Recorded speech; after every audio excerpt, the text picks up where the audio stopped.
Hello guys, kumusta sa mga Aries? Aries, this is for you. Today is July 26 guys. Okay, sa mga Aries. Ang mensahe na to ay para sa mga Aries today. At kung may kilala kayong Leo sign is happy birthday sa kanila guys. Okay, kung sino man sa inyong chart o sa inyong pamilya ang mga Leo is happy birthday. Okay, unahin natin ang inyong yes or no message sa mga Aries ito guys. Aries, kumusta na kayo? Ang sagot sa inyo ay yes, you are right on time. Do it now. This is the day. Okay.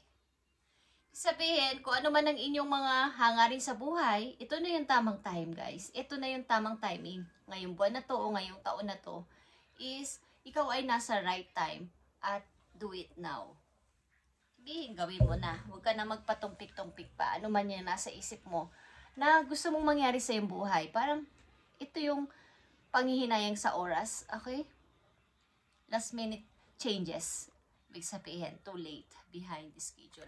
Kumbaga, na-delay kayo sa mga una ninyong mga plano o sa mga gusto ninyong isakatuparan sa buhay is something delay o nahinto. So, ngayon yung tamang time. Kung naiisipan nyo muli is nasa tama kayong timing, nasa tama kayong pagkakataon ngayong buwan na to o ngayong taon na to. Okay guys? Aries, you are right on time. Do it now. Huwag mo na ulit palipasin pa ang mga araw o buwan is baka kayo ay malate pa ng malate. Ano man ito? May kinalaman to sa schedule o sa oras, guys, sa mga Aries. Ano ba nakapaloob dito? You are right. You are the right on time. Tingnan natin ito, guys. Sa mga Aries. Do it now. Ano ba tong dapat ninyong gawin o isakatuparan na, guys, sa mga Aries? At maaring ito ay reschedule, ito man ay pag-alis, ito man ay pagtatrabaho, o ano man to is, ito ay parang reschedule or nasayang na oras, na delays, nagkaroon ng pagka-delays, but this time is, ito na yung tamang time ulit, o again, na gawin nyo na. Okay, nakikita nyo ba ang pagmamadali dito ng nasa image, nagmamadali siya. Ito na yung tamang time. Okay, Knight of Sword, ito ay pag-action, at pagdi-decide, baka maiwan ako o baka may kumuha ng aking mga plano, okay, ng aking mga iniisip.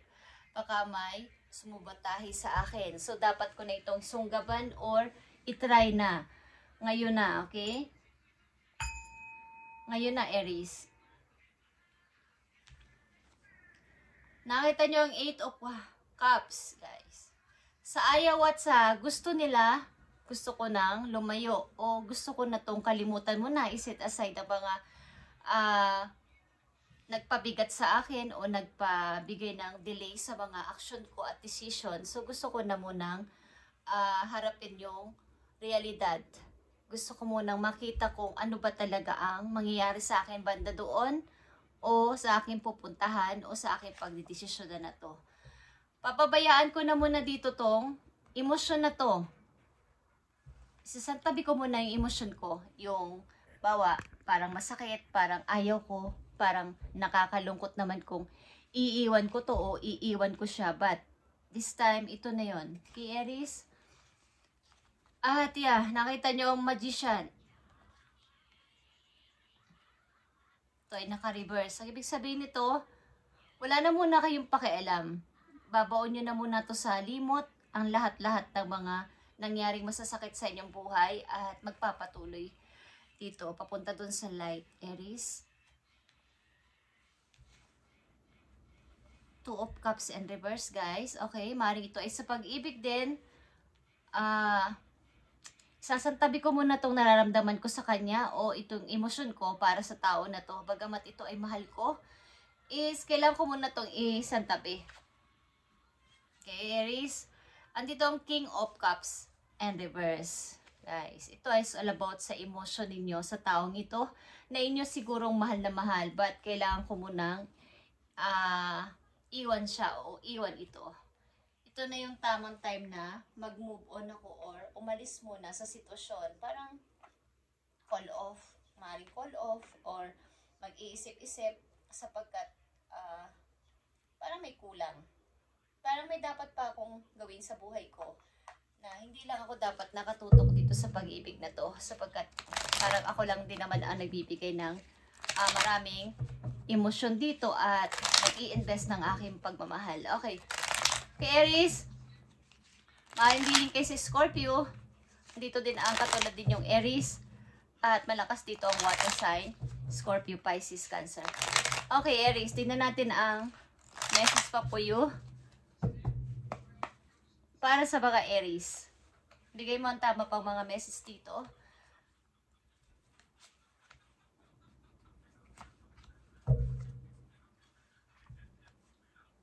Okay. Seven of Wands is nandito, guys. Okay, didepensahan ko muna ang sarili ko at tama na muna. Okay, stop na muna ako sa pagbibigay ng mga pag-i-entertain ng mga tao sa buhay ko. Kailan ko muna tuparin ang pangarap ko. Maaring kayo ay may mga ang mga trabaho nyo ay palipat-lipat ng place or kaya nasa field kayo, yung lumalabas-labas. At maaari din kayo ay patungo doon sa tagumpay, guys. Okay na, halimbawa, nung mga nakaraan ninyong maraming taon is hindi kayo nakakapag-deal ng maraming tao sa inyong negosyo o sa inyong ginagawa sa trabaho ay ngayon ay marami na kayong nakakausap at napoproseso mga papeles or mga project. Okay, lansan nyo ay papunta doon sa tagumpay na yun, guys, after nitong pag-alis mo na sa sitwasyon na nakakapag-drain ng inyong emosyon sa mga Aries. Okay, maaaring ilan sa inyo ay nagpapagawa ng bahay o something na ang inyong trabaho ay ahente ng mga ganito lupa or something na nagbebenta ng mga bahay na may mga ikino-close na deal. Okay, kayo ay magtatagumpay dito. Nandito ang 8 of Swords. Yung pananatili dito ay nagbibigay sa inyo ng kalituhan, guys. Pananatili dito sa sitwasyon na to, kaguluhan ng kaisipan at talagang hindi stuck na stuck doon. Kailangan ninyo tong para sa tali yan eh. Kailangan nating yan ang ayusin para hindi magbuhol-buhol yung nangyari sa inyong sitwasyon. Okay, kailangan ninyo muna itong iisang tabi. Two of Cups in reverse, guys, is the Hierophant. Okay, mahalaga ang tao na to sa buhay mo at maaaring ito ay papunta na sa may parang pamilya. May kinalaman ito sa family. Something na ito yung mahalagang tao sa buhay mo na dapat ko munang iwan. Muna at harapin yung para sa akin muna sa ngayon. Okay lang sa inyo ay nagtuturo o something na mga guro o teachers. Okay, kayo ay maaring may gusto mo nang tuparin sa buhay. Okay. 8 of Pentacles is here, like I said. Kayo ay maaaring nagbibisi-bisihan sa trabaho sa ngayon at tinutupad muna yung mga naudot na pangarap sa buhay o tutuparin muna kung hindi pa ito nangyayari. Okay, guys? But ito ay papunta doon, guys, sa mga Aries na nandito sa reading.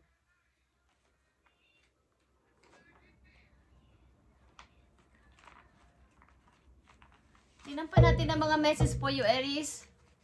Ngayon ay July 26, 2025 at maaaring binigyan nyo muna sila ng boundaries sa inyong buhay na wag na muna kayong papasok sa akin. Kumbaga, wag muna kayong magpapakita sa akin. Kailangan ko munang tingnan ngayon ang sarili ko o alamin kung ano ba yung kakayanan ko pa.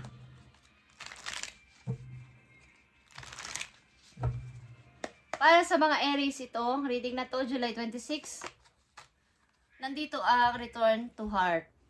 Aries, I breathe light and stick to the essential for my soul, the present moment. I calm my thoughts, I focus on my heart and find space to be.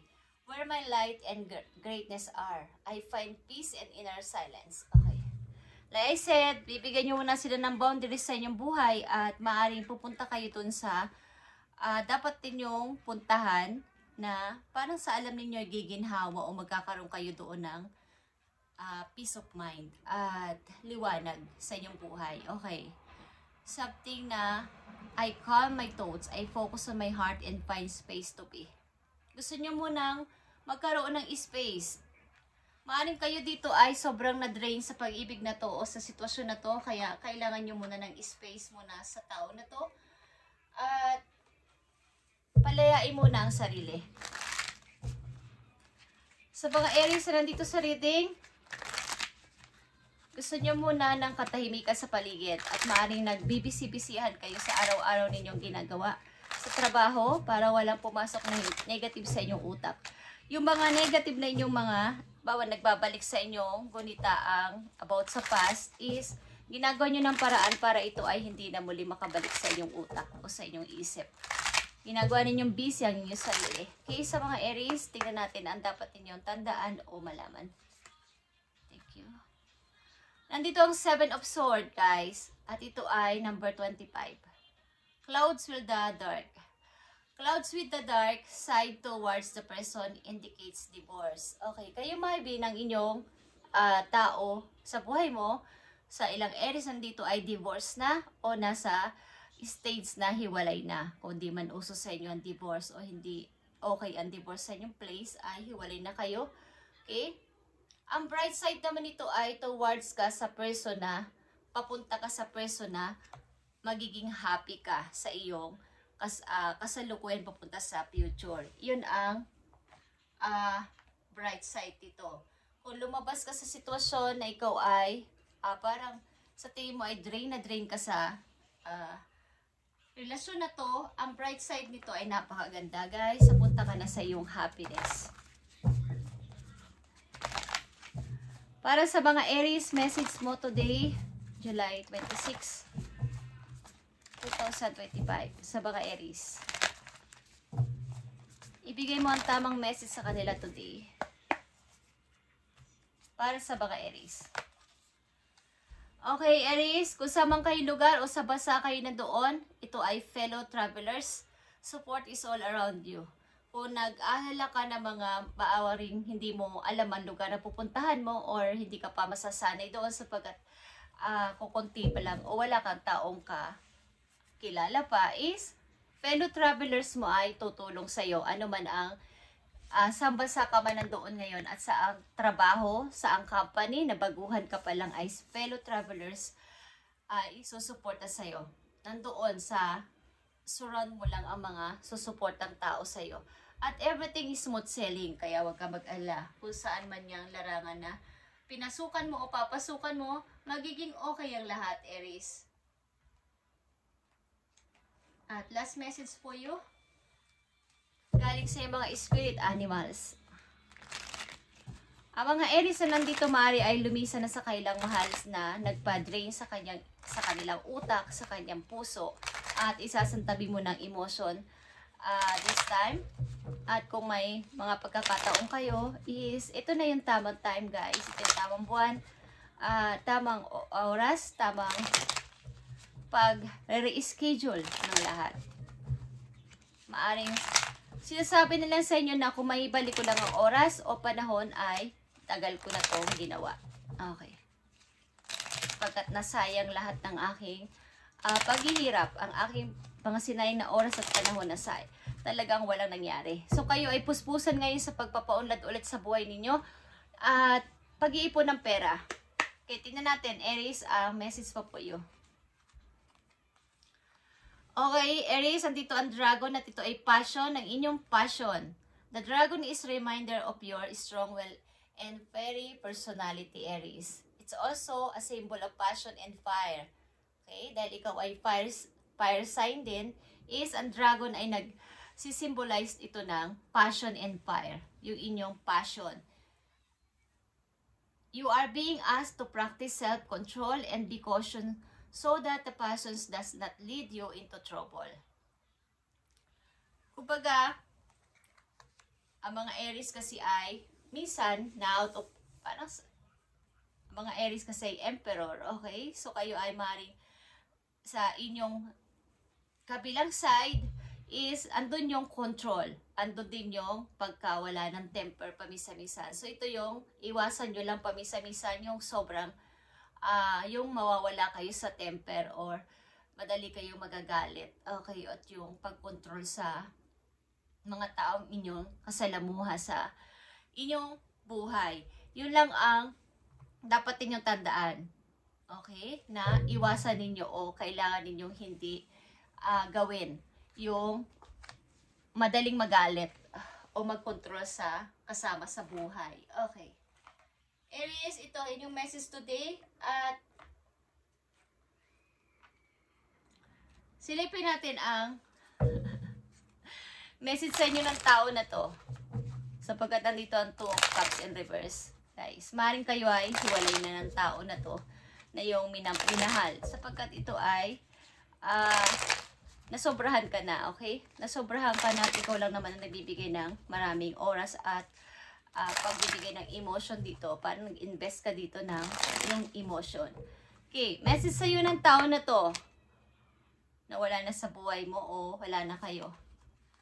I lost myself for a little while. Okay. Maring hindi niya rin to kinaya o kinakaya. But,